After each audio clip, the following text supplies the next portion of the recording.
Një grup prej 4 grabitësve, 2 femra dhe 2 meshkuj, kanë plaçkitur një familje në lagjen e Sherretëve në Ferizaj, ku në nënkërcnim u kanë marrë një iPhone, 600 euro, para të gatshme, një orë dore dhe gjëra të tjera. Ndërkaq, zëdhënësi i policisë për rajonin e Ferizajt bëri të ditur se 3 nga 4 grabitësit janë arrestuar.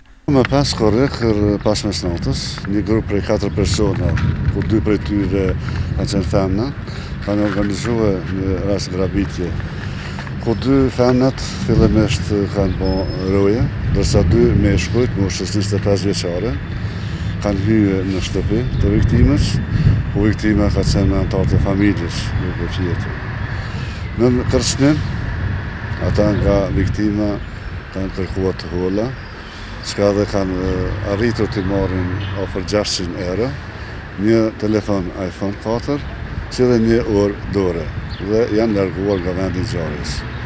Sektori i hetimeve rajonale pas një pune operative mbrëm dje ka arritur që këtë grup ta arrestoj. Faktikisht një moshkull dhe 2 femra 19 vjeçare, ndërsa personi i 4, i cili është i njohur për policinë, është në kërkim policie. Sipas Togergashit, femrat janë nga komuna e Ferizajt, ndërsa meshkujt janë nga komuna e Fushkosovës, të cilët me vete kanë pasur nga një shufër hekuri, por që fatmirësisht nuk ka pasur lëndime në anën e viktimave. Pas intervistimit të kryer dhe kontrollit është gjetur edhe telefoni i viktimës.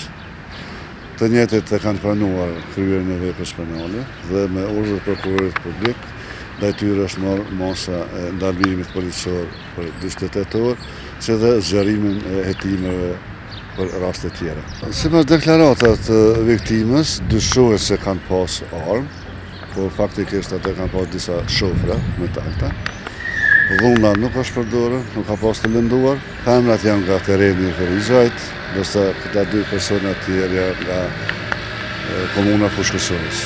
Edhe pse numri i vjedhjeve është shtuar ditëve të fundit, Togergashit theksoi se sipas 6 mujorit të parë të këtij viti, numri i veprave penale në këtë fushë ka rënë për mbi 17% krahasuar me 6 mujorin e vitit të kaluar.